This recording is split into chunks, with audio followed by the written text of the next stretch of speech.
Salam olahraga. Perkenalkan, nama saya Larissa Jessi Carmelita Eni dari kelas 7F, nomor absen 14, SMP Negeri 124 Jakarta Selatan.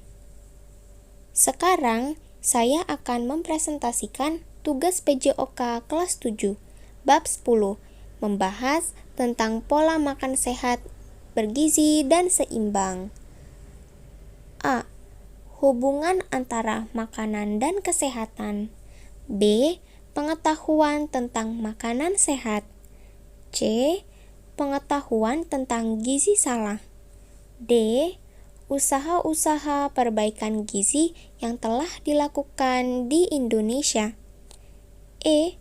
Pengaruh gizi makanan. A. Hubungan antara makanan dan kesehatan. Tubuh mutlak memerlukan makanan. Tubuh manusia dapat tumbuh karena adanya zat makanan.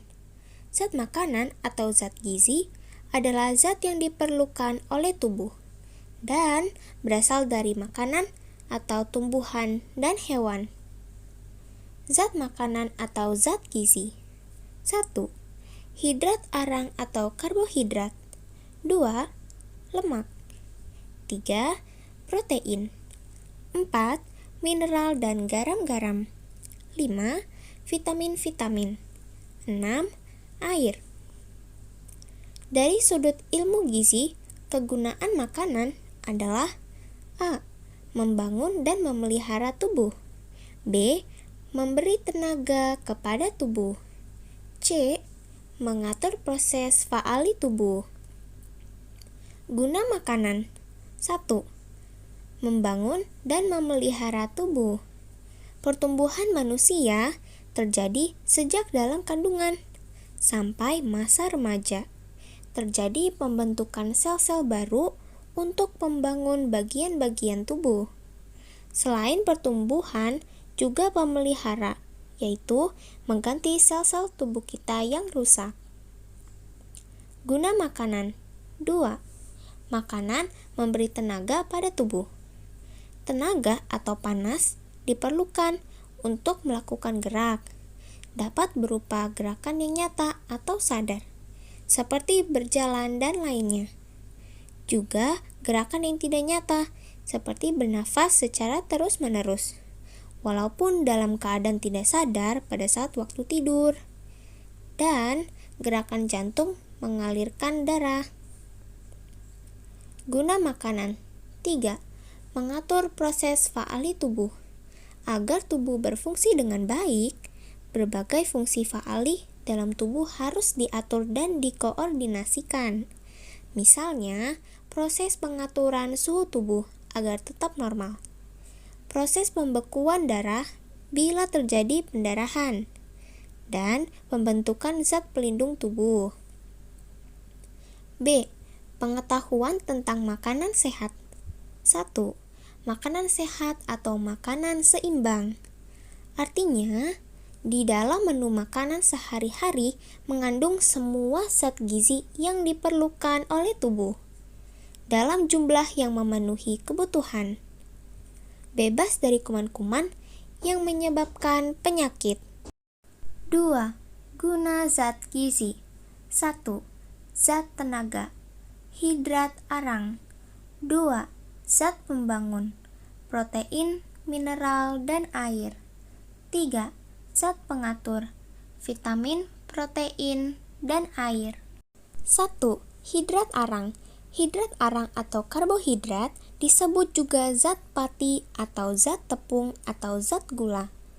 Hidrat arang dalam tubuh menghasilkan tenaga dan panas. Hidrat arang digolongkan menjadi 3, yaitu monosakarida, disakarida, dan polisakarida. Unsur hidrat arang adalah karbon, hidrogen, dan oksigen. 2. Lemak. Lemak terdiri dari unsur, yaitu 1. Karbon, 2. Hidrogen, 3. Oksigen. Fungsi lemak memberi tenaga pada tubuh. 1 gram lemak sama dengan 9 kalori. Lemak juga sebagai bahan pelarut vitamin A, D, E, dan K. 3. Protein. Protein berasal dari bahasa Yunani yang berarti menempati tempat pertama. Protein disebut juga putih telur karena pertama kali ditemukan dalam putih telur. Protein mengandung unsur nitrogen dan ada yang mengandung sulfur dan fosfor. Protein berfungsi untuk zat pembangun, zat pengatur, dan zat tenaga. Klasifikasi protein adalah sesuai dengan asam amino yang membentuknya. Diklasifikasikan menjadi 3, yaitu 1. Protein sempurna, yaitu yang mengandung asam amino esensial yang cukup banyak. 2. Protein kurang sempurna, yaitu yang mengandung asam amino esensial akan tetapi ada beberapa yang sedikit. 3. Protein tidak sempurna, yaitu protein yang hanya mengandung sedikit sekali asam amino esensial. 4. Mineral. Hanya sedikit dibutuhkan dalam jumlah kecil, tetapi zat ini mempunyai peranan penting dalam berbagai proses tubuh, yaitu sebagai zat pembangun dan zat pengatur. Zat pembangun, misalnya zat lainnya fosfor untuk membentuk tulang dan gigi, zat besi untuk membentuk sel darah merah. Zat pengatur antara lain menjaga keseimbangan asam basa, proses pembekuan darah, dan fungsi pengatur lainnya. Berikut adalah fungsi dan sumber makanan mineral dalam tabel berikut. 5. Vitamin. Fungsi vitamin adalah mengatur proses metabolisme protein, lemak, dan hidrat arang. Menurut sifatnya, vitamin digolongkan menjadi 2, yaitu 1. Vitamin yang larut dalam lemak, vitamin A, D, E, dan K. 2. Vitamin yang larut dalam air adalah vitamin B dan C. 6. Air. Kebutuhan tubuh akan air adalah nomor 2 setelah oksigen. Jumlah cairan tubuh pada badan orang dewasa kurang lebih 65%. Kehilangan 10% dari cairan tubuh akan sangat membahayakan.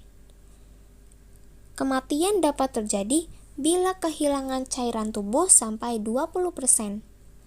Fungsi air, zat pembangun dan zat pengatur. Sebagai zat pengatur air berperan pelarut hasil pencernaan, sehingga zat-zat yang diperlukan tubuh dapat diserap melalui dinding usus. C. Pengetahuan tentang gizi salah. Gizi salah adalah suatu keadaan yang disebabkan ketidakseimbangan antara gizi yang dikonsumsi dan jumlah yang dibutuhkan oleh tubuh. Gizi salah terbagi menjadi 2, yaitu penyakit kekurangan gizi dan penyakit kelebihan gizi atau gizi lebih. Penyakit kurang kalori protein atau disebut juga PKKP. A. Kwashiorkor atau kekurangan gizi disebabkan kekurangan protein. B. Marastus, terutama akibat kekurangan kalori. Kekurangan vitamin. Tabel di samping adalah fungsi dan akibat kekurangan 1. Vitamin A, 2. Vitamin D, 3. Vitamin E, dan 4. Vitamin K. Akibat kekurangan vitamin A menyebabkan rambut senja dan kulit kasar.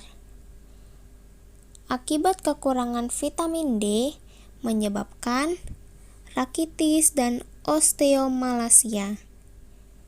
Akibat kekurangan vitamin E menyebabkan kemandulan, dan pecahnya erythrosit.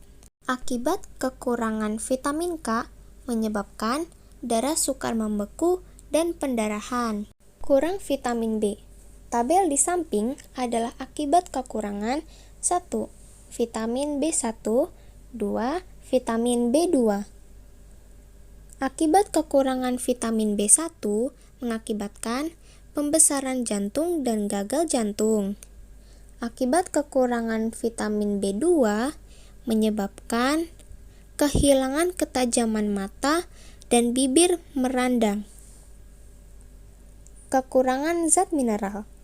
Tabel berikut akibat kekurangan mineral. Akibat kekurangan mineral potasium mengakibatkan tekanan darah tinggi. Akibat kekurangan mineral kalsium menyebabkan osteoporosis, kekejangan otot, dan pengecilan otot. D. Usaha perbaikan gizi yang telah dilakukan di Indonesia. 1. Usaha perbaikan gizi keluarga atau UPGK. Yang dilakukan adalah penimbangan anak balita sebulan sekali, penyuluhan gizi, pemberian paket pertolongan gizi dan makanan tambahan. 2. Usaha pencegahan kekurangan vitamin A.